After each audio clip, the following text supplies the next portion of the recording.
I would say it was when we were going through stuff with Wyatt. We've had a couple episodes with Wyatt where when he was first born, he was really small, and we didn't know why he was so small, and the doctor was really concerned before he was born. So that's kind of when we've, I guess on our faith journey, we really started getting in touch with God. We started praying. But the second episode was this past winter where we had a cancer scare with Wyatt.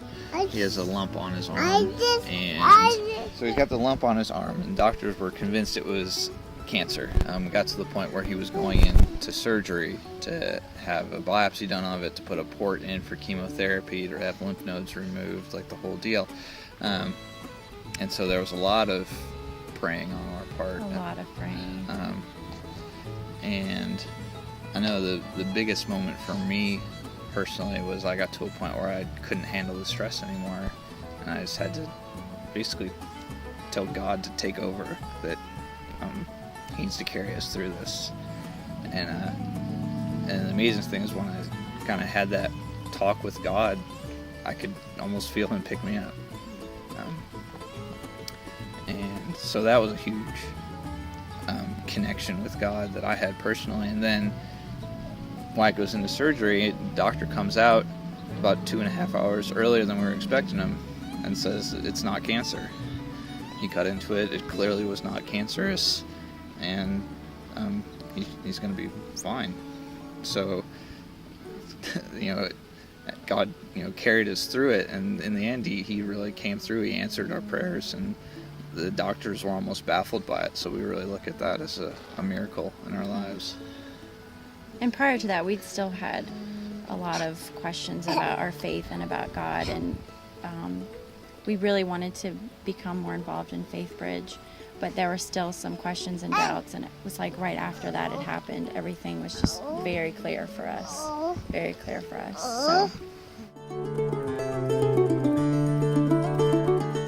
I don't know if I could say specifically what it was. It was just, a lot of little things, a lot of people I had encountered prior to really coming to Faith Bridge who, claimed to be very religious and went to church, and just some of their attitudes and how they lived their life. To me, it didn't seem like it was the Christian way, and so that put a lot of question in my mind about going to church and being religious and having strong faith. And we had joined a small group for parents of young children, and we'd had one of the last meetings that we'd had like a pretty intense conversation about faith and growing closer to God. And it was the week before everything with Wyatt, and I said out loud, do you need something big in your life to kind of push you over the edge to really make you believe? Because there were just a lot of, I can't even say specifically what it was, but it was just, faith is so big and God is so big, and just kind of saying, okay, I believe, was really hard for me.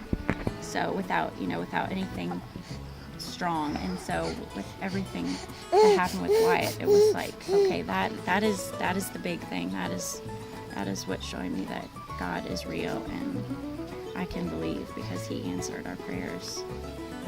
He gave us our son back. So not once, but twice.